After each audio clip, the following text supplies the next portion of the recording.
झारखंड के एक छोटे से गांव का नाम था चंदनपुर। ये गांव भले ही छोटा था, पर यहाँ के लोग बहुत मेहनती और सीधे साधे थे। गांव के बीचों बीच एक चौक था और उसी चौक पर पूरे गांव का एक ही ढाबा चलता था। ये ढाबा गांव के प्रधान अमन का था। अमन प्रधान तो था ही, पर असली आमदनी उसका ढाबा था। अब सोचने वाली बात ये थी कि पूरे गांव में खाने पीने की यही अकेली जगह थी, इसलिए जिसे भी बाहर का खाना खाना होता उसे मजबूरी में वहीं जाना पड़ता। ढाबे में चिकन करी, मटन करी, पराठे और चाय सब मिलता था, लेकिन दिक्कत ये थी कि दाम इतने ज्यादा रखे थे कि गरीब किसान और मजदूर लोग अक्सर मन महसूस कर रह जाते। तभी प्रधान का नौकर अविनाश कहता है, प्रधान जी, आपने ये सही किया, गांव में आपकी अकेले का ही ढाबा है। हाँ हाँ। अब हमारी कमाई देखना कैसे होती है। पर प्रधान जी, हमको ज्यादा महंगा बेच रहे हैं। ये सब तो बगल वाले गांव में कम दाम में मिलती है। अरे तो बगल वाले गांव जाने में उनका खर्चा भी तो होता है, और गांव में हमारा एकलौता दुकान है। लोग मजबूरी में खाने आएंगे ही आएंगे। वही गांव में तुषार और जावेद दो दोस्त थे। तुषार अपनी माँ नंदनी से कहता है, माँ, मुझे कुछ पैसे दे दो ना, मैं दूसरे गांव जाकर कुछ अच्छा खाकर आऊंगा। घर का वही खाना खाकर मैं पाक गया हूँ। तभी उसका पिता निखिल कहता है, साहब को बाहर का खाना खाना है और कमाई के लिए कह दो तो बहना देने लगेंगे। पिताजी, देख लेना, एक दिन हम भी कुछ करेंगे। ये कहकर तुषार अपने घर से बाहर चला जाता है।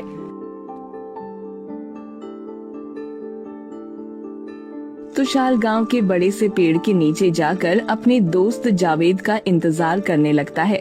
जावेद थोड़ी ही देर में वहां पहुंच जाता है। क्या हुआ? तुम इतना चिंता में क्यों लग रहे हो?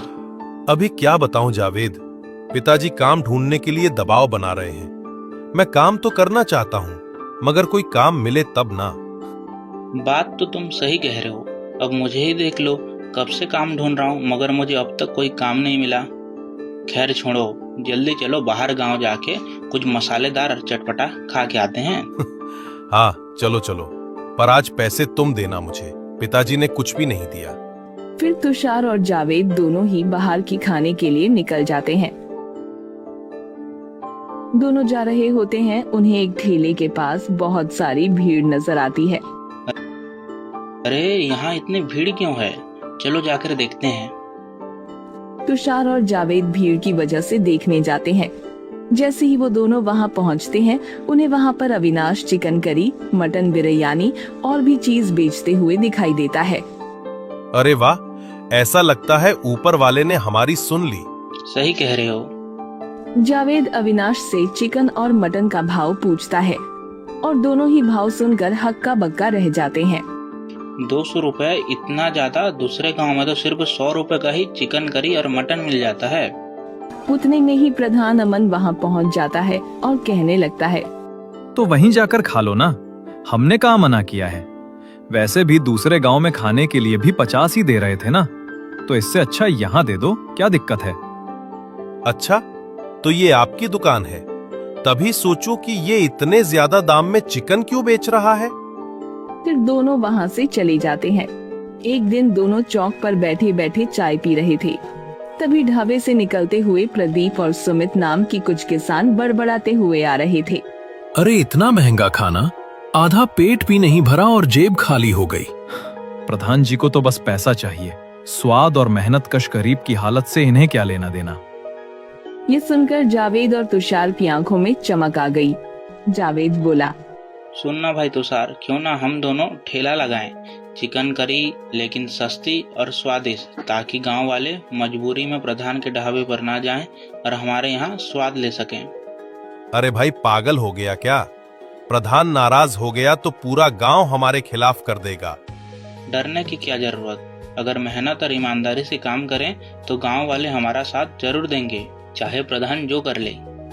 बस उसी दिन से दोनों ने ठान लिया कि चिकन करी का ठेला लगाएंगे। कुछ दिनों की तैयारी के बाद दोनों ने मिलकर गांव चौक पर ठीक प्रधान के ढाबे के सामने अपना ठेला लगाया। दोनों ने सुबह सुबह ताज़ा मसाले पीसे, प्याज, अदरक, लहसुन और घर का बना मसाला।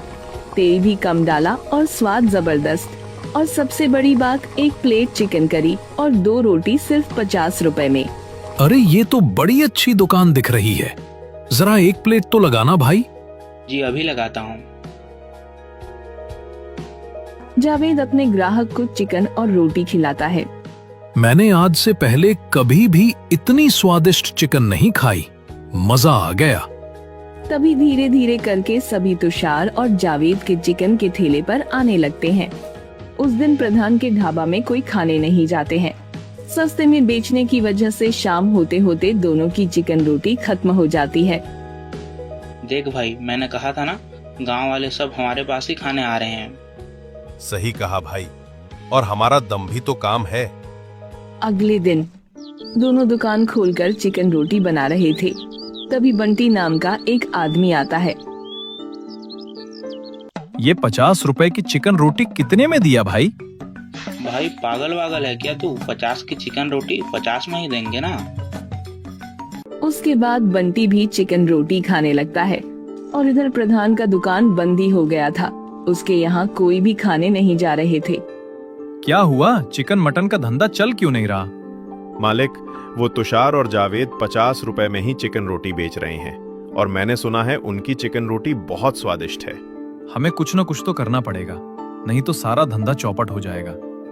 मेरे पास एक तरकीब है। कैसी तरकीब मालिक? जैसा मैं कहूँ बस वैसा करना।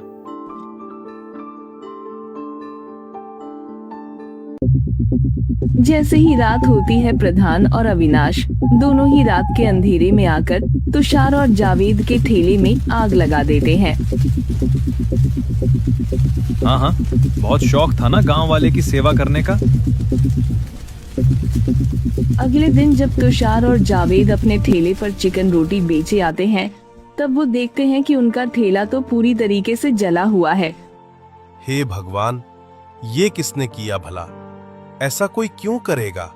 यह पक्का उस प्रधान का ही काम होगा। हमारी दुकान की वजह से उसका ढाबा नहीं चल रहा था और वो लोगों से पैसे नहीं लूट पा रहा था। मगर हम हार नहीं मारेंगे, हम फिर से एक ठेला लगाएंगे। पर जावेद, हमारे पास इतना पैसा नहीं है कि हम फिर से एक नया थैला लेकर अपना काम शुरू कर सकें। चिंता मत कर मेरे भाई, भगवान हमारी मदद जरूर करेंगे। तभी वहाँ पर एक आदमी सामने आता है और कहता है, तुम चिंता मत करो, हम सब है ना। गांव वालों ने भी उनका साथ दिया। सबने मिलकर फटे पुराने लकड़ी और टीन से नया ठेला बना दिया। किसी ने पैसे दिए, किसी ने बर्तन, किसी ने मसाले। उसके बाद उनका ठेला बनकर तैयार हो जाता है। तभी वह लोग अपना चिकन, ये सब देखकर प्रधान को बहुत ज्यादा, और वह अपने नौकर के साथ तुषार और जावेद के ठेले पर पहुंचता है। ठेला समेटो और निकलो यहाँ से, ये चौक मेरा इलाका है। क्यों प्रधान जी, यह तो सरकारी जमीन है, आपकी कब से होने लगी? ये सब सुनकर प्रधान बहुत गुस्सा हो जाता है, लेकिन गांव वाले सामने आ गए। प्रधान जी, इन्हें रहने दीजिए। पहली बार हमें सस्ता और अच्छा खाना मिल रहा है, आप इन्हें क्यों रोक रहे हो? गांव वालों की एकजुटता देखकर प्रधान पीछे हट तो गया और दांत पीसते हुए वहां से चला जाता है। तुषार और जावेद का ठेला दिन ब दिन मशहूर होता गया। गांव के आसपास के लोग भी आने लगे। कभी कभी तो इतनी भीड़ लग जाती कि खाना खत्म हो जाता। इस तरह प्रधान का ढाबा पूरी तरह बंद हो गया। लेकिन प्रधान कहाँ रुकने वाला था। उसने फिर रात को अपने नौकर के साथ उसका ठेला जलाने की सोची। ऐसे ही वो ठेला जलाने वाला था, तभी एक आदमी देख लेता है और चिल्लाने लगता है। उसकी चिल्लाने की आवाज सुनकर सब लोग वहाँ पर इकट्ठा हो जाते हैं। क्यों प्रधान जी, फिर से ठेला जलाने का प्लान है क्या? लगता तो यही है जावेद। रात को प्रधान जी उल्लू की तरफ क्यों घूम रहे हैं गांव में? उसके बाद गांव वाले सब प्रधान को मारने वाले होते हैं। मुझे माफ कर दो, मैं आगे से ऐसी गलती बिल्कुल भी नहीं करूंगा। तुम्हारी तरक्की देखकर मुझे जलन हो रही थी। इससे अच्छा प्रधान जी, अब गांव वालों की भलाई और गांव की तरक्की में ध्यान देते तो लोग आपको ज्यादा इज्जत देते। धीरे धीरे उनका ठेला पहले से भी ज्यादा मशहूर हो गया। गांव वाले कहते, प्रधान का ढाबा सिर्फ पैसा खींचता था, लेकिन ये दोनों हमारे अपने हैं। इनकी करी में स्वाद भी है और दिल भी। कुछ समय बाद आसपास के कस्बों से भी लोग चिकन करी खाने आने लगे।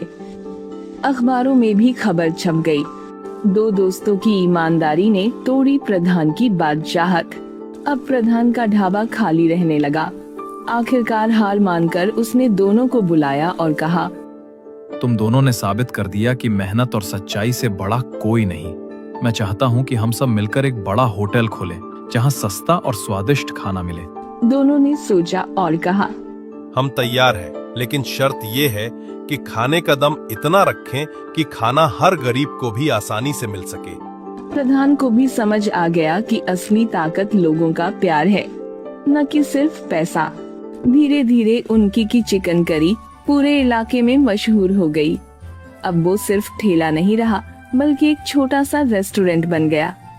दोनों दोस्तों ने वहाँ गांव के बेरोजगार नौजवानों को काम पर रखा। गांव वालों के महाराष्ट्र के एक छोटे से गांव के हरे भरे खेत में सेठ धनीराम का नया धंधा टेक ऑफ करने के लिए तैयार हो चुका था। वाह सेठ जी वाह, आपका जवाब नहीं। अरे लोग खेत में अनाज और सब्जियां उगाते हैं, आपने तो खेत के बीचों बीच मटन रोटी ही उगा दिया। अब क्या इसे बनाकर मंडी में बेचने चलेंगे क्या? जैसा मुंह वैसी बातें। अरे सुबह सुबह अपना मुंह धोते वक्त अपना दिमाग भी धो लिए थे क्या? इस बार धनीराम का धंधा खेत से शुरू हुआ। अब तुम दोनों देखो कि मैं इस धंधे को खेत से कैसे धनवान बनता हूँ, क्या समझे?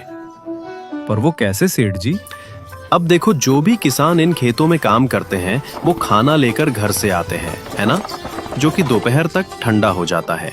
अब यहाँ दूर दूर तक ना कोई दुकान है ना ही होटल। जब मैं यहाँ गर्मा गर्म एग मटन रोटी बेचूंगा तो वे लोग मेरे ही पास आएंगे खाने। मतलब समझा ना मुने? हाँ सेठ जी, मैं तो उसे पहले ही समझ लिया है। मतलब हम उनसे कच्ची सब्जी और अनाज लेकर पका पकाया एक मटन रोटी उन्हें दे देंगे, यही ना? अबे मेरे नकली वनस्पति, इसका मतलब ये है कि ना कोई कंपटीशन ना खराब माल की शिकायत, क्योंकि ये किसान लोग हैं जिन्हें क्या ही पता इन्हें स्वाद का।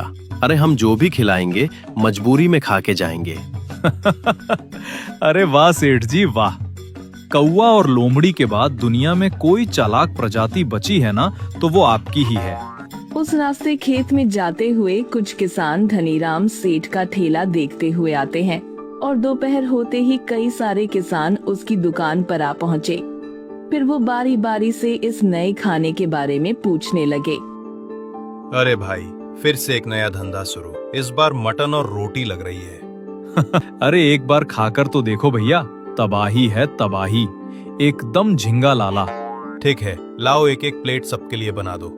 बिल्कुल मसालेदार और मिर्ची तेज करके बनाना, ताकि खा के पूरा खेत का काम एक ही बार में निपटा दे। धनीराम सेठ फटाफट मटन रोटी बनाते हैं, वहीं रुपेश सभी को मटन रोटी देते हैं।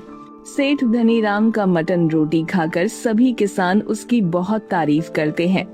अब धनीराम के स्वादिष्ट मटन रोटी किसानों की पहली पसंद बन चुके थे।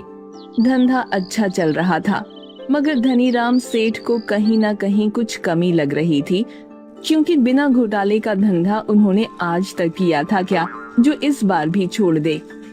मटन वाले की दुकान पर, अरे भाई 5 किलो मटन बांध दो और नल्ली वाली पिस डालना। ये तुम्हारे मटन के पैर इतने छोटे क्यों हैं? क्या बोला? अब तुम्हारे क्या डायनासोर की पैर काट के दूं? अब मटन लो और तुरंत निकलो। मालिक, अगली बार डायनासोर का एक ही पैर खरीदेंगे और अपना काम भी बन जाएगा पूरे महीने का।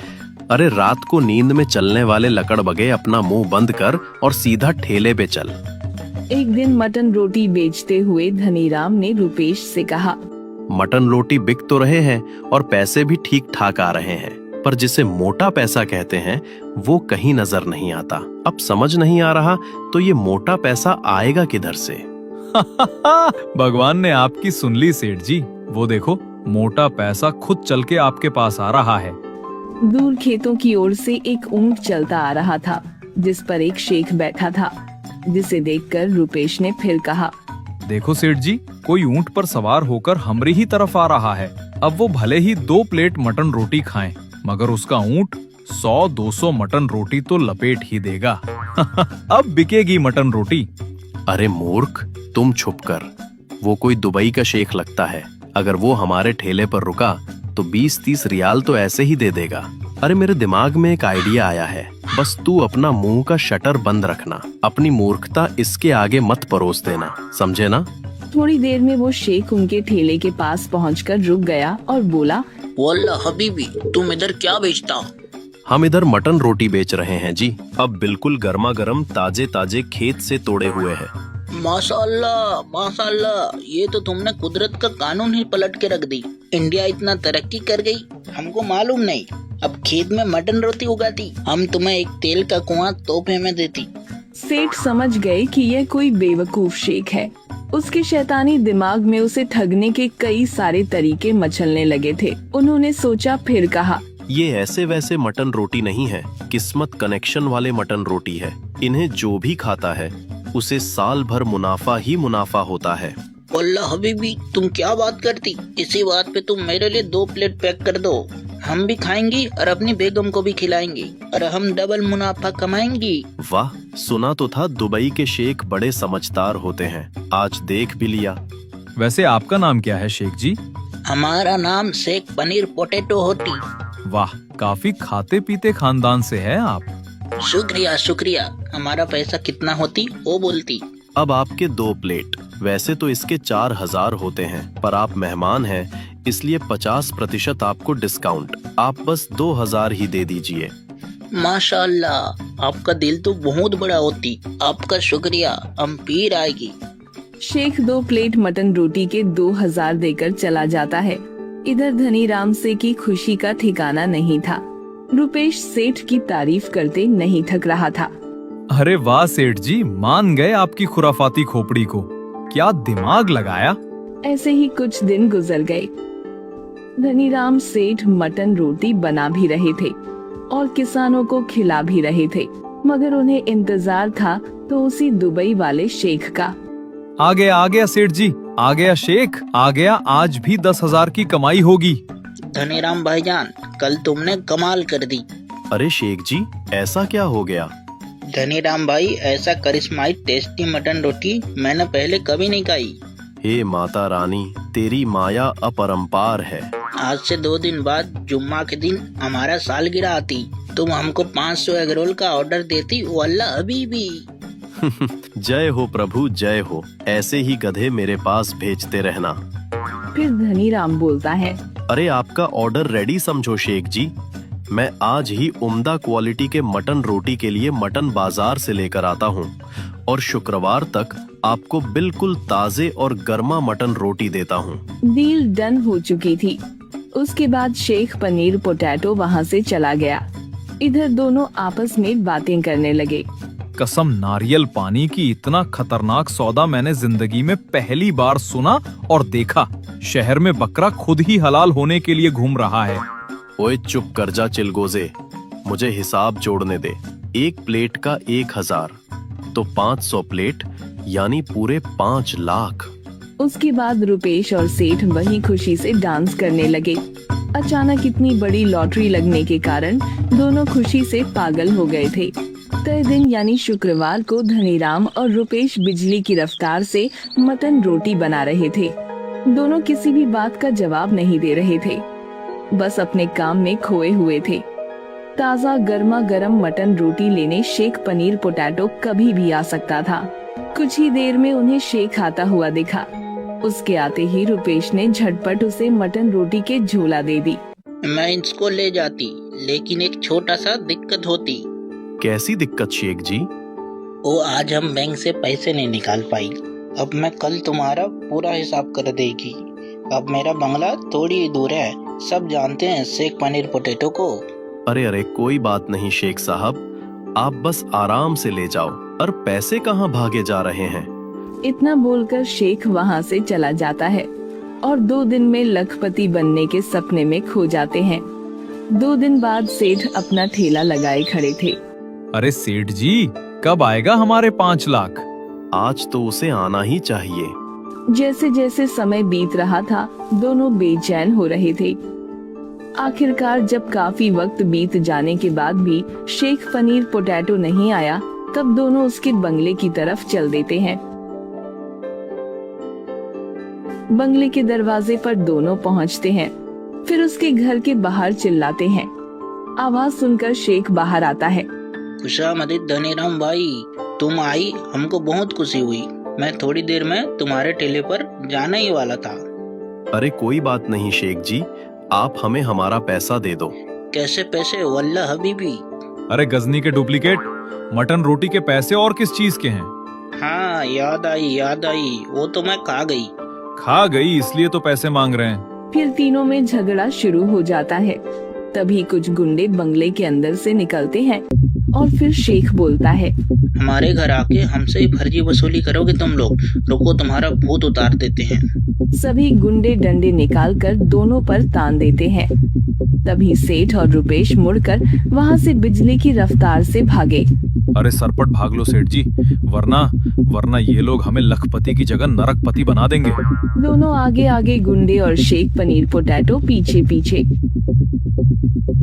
देखते ही देखते वो सभी काफी दूर निकल आए थे।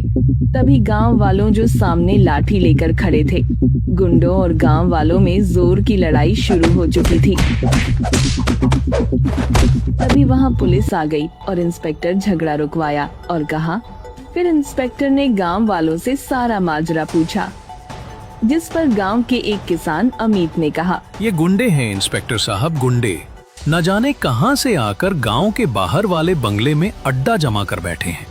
अरे अभी तक तो हम लोग इनकी बदतमीजी बर्दाश्त करते आए थे, मगर आज इन्होंने हमारे गांव के सेठ धनीराम पर हमला कर दिया। तब हमने इन्हें सबक सिखाने का फैसला किया है। सभी का बयान सुनने के बाद जब सारा किस्सा साफ हो गया तो इंस्पेक्टर और हवलदार आगे बढ़कर सभी गुंडों की तलाशी लेने लगे। फिर उन्हें शेख पनीर पोटैटो पर शक हुआ। बातचीत के दौरान इंस्पेक्टर ने जब उसकी दाढ़ी खींचा तो वो हाथ में आ गई। अब शेख पनीर पोटैटो असली चेहरा सबके सामने आ चुका था, जिसे देखकर हवलदार ने चौंकते हुए कहा, सर जी, ये तो मोस्ट वांटेड दाऊद इंस्टाग्राम है। फिर पुलिस उसको लेके चली गई और इधर लालची सेठ धनीराम अपना माथा पिटते रह गया। आपका नाम और आप कहां से हैं कमेंट कर दीजिए, अगले वीडियो आपका नाम पर बनाएंगे। अगर आपको वीडियो अच्छी लगी तो वीडियो को लाइक करके चैनल को सब्सक्राइब कर दीजिए।